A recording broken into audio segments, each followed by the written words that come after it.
One of the things I get asked about a ton is how I dealt with being in a long distance relationship. And any tips or tricks that I might have to kind of making the time go faster, or just how to survive it, because I know how tough it is, and everybody who's been through a long distance relationship knows that it's really not the easiest thing to go through, especially when you're all by yourself. So in this video, I'm going to talk to you guys a couple tips I have for you when it comes to surviving and getting through a long distance relationship. If you're subscribed to the vlog channel where me and Blake kind of go about our daily lives, you know that we are not long distance at the moment. We live together, he's my husband, we're in the same apartment, we're living together, everything's all good, but it did not used to be that way. We dated for just under a year. Yeah, it was right around 11 months when he went off to basic training. He was gone for almost a year. I was kind of by myself and just kind of figuring out how to make the most of the situation. There are a few very vital things that make or break any relationship, whether they be long distance or even if you're like living together. If you don't have these two things, then it's not gonna last. And those two things are both trust and communication. If you are unable to fully trust your partner, if you can't trust them, then I mean, it's probably not gonna work out. And I don't mean to like sound like curt, and I don't mean to belittle any situations, but trust is definitely a necessity, especially if you're going to be in a long distance relationship, because obviously you can't be watching their every move. You don't even know what they're truly doing on a day in, day out basis. So if you don't trust them, you're gonna have a really tough time. The other half of that, communication, you're gonna have a really tough time with any relationship if you can't communicate openly with them. I think when you're younger and just kind of starting out in your own like first relationships or whatever, you don't really know how to approach touchy subjects with that person. You don't really know how to dive into conversations that might be tough to have. As you age, I think those topics get a lot easier to talk about openly, especially with somebody who you care about a whole lot. Being openly receptive to certain discussions can be really hard. It can be totally hard. But if you're in a long distance relationship, you kind of gotta man up, and you just kind of have to have those conversations, because conversations are all you have in a long distance relationship. You have to have trust and you have to have communication. And if you don't have those two things, you're gonna have a really tough time making that relationship work. With that all being said, the second tip I have is to lay out parameters of your relationship. It's really tough to be in a long distance relationship when you don't really have an end point, when you don't know what comes after, because you're just kind of in this limbo state where it's kind of like, okay, what comes next?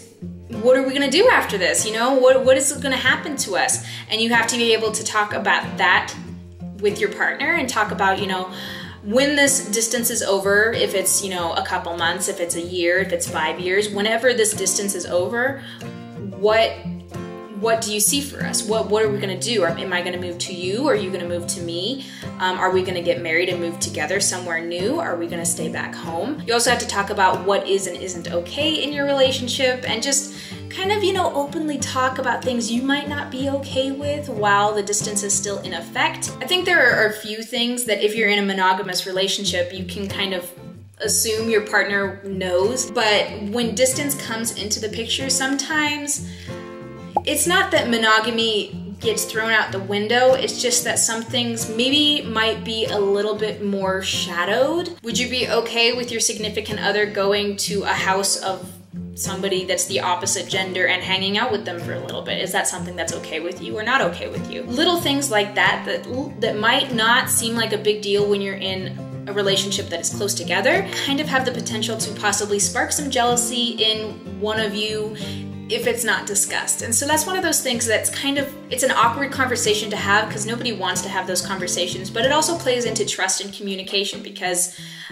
if, you know, you find out that he or she is hanging out at the house of somebody who's the opposite gender and you're not okay with that, then you have to be able to talk about that and work through it. And the third tip I have for kind of getting through the distance and making the most of it is to keep the spark alive. A lot of the time, especially with a long distance relationship, it's tough to kind of not get in a rut and just talk about the same things over and over again. So a couple of things that me and Blake did when we were long distance was I sent him a ton of care packages. You can go on my Instagram, the link is in the description bar below, and you can see this care packages I sent him. I would go all out on those care packages. I would decorate them and I'd fill them, each box would have a theme, and I'd fill it with all kinds of different things relating to that theme, and I just went like totally overboard, and that was a good way for me to waste time. It definitely made time go by a lot quicker because it gave me a project. And he really, really liked them too because he just likes to be spoiled. So it worked out for both of us. We would send letters back and forth while he was in basic. We didn't so much in tech school, but we did a couple of times, and those letters, man, such a good way to make your significant other feel cared about and loved, because you can fit so many emotions and so many thoughts and ideas and dreams into a piece of paper. Something about it is just so much more special than a text message or even a phone call. We also had Skype dates a whole lot where we would literally just be on our phones. We did Skype on our phones, and we'd be able to see each other, and we would watch movies, or we would just kind of talk and see each other, and it was amazing. We talked about our hopes and dreams together. We talked about what would happen after he was done with his training. We talked about everything under the moon and just kind of dreamt together, and I think that had a lot to do with positivity in our relationship as well. When you're together, we didn't talk about our hopes and dreams as much as we did when we were apart. There's something about distance that I think kind of, because you can only really communicate with your voice, and because you can't see body language, you can't cuddle, you can't do any of that stuff. There's something about communicating your deepest thoughts with that person that almost makes you connect even more so than you would if you were together physically. And finally, we were always optimistic with each other. Obviously, you can't be happy every single day in a long distance relationship or even a close by relationship. Sometimes people are just sad, and that's just a fact of life. You can't be happy every single day. That being said, you don't have to talk about every frustration you're having in life every single day. You can be sad about the relationship every so often, and that's totally fine. You can even share those frustrations with your significant other, because I'm sure that he or she is feeling them as well.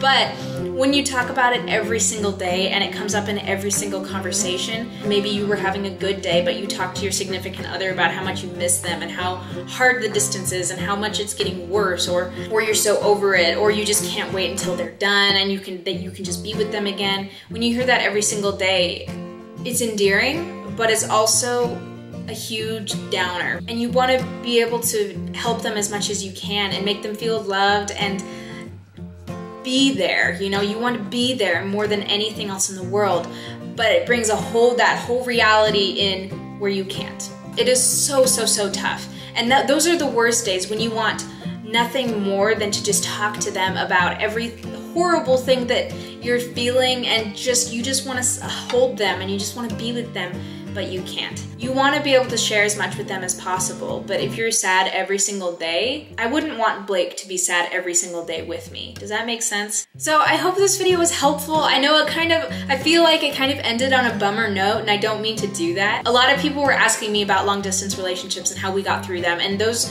were the biggest things for us, you know, just trust and communication, setting parameters for the relationship and end goals, and always being optimistic and treating each other like they were the entire world and they were everything to us, even when we were so far away. So I hope this helps you guys who are maybe going through a long distance relationship or are about to.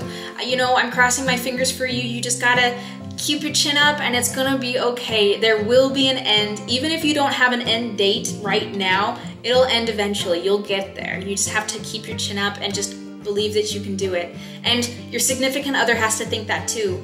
If one of you is thinking that it won't work, it won't work. You have to be on the same page when you start this, and you can do it, I promise. So I hope you guys enjoyed this video and stay tuned for more. Bye!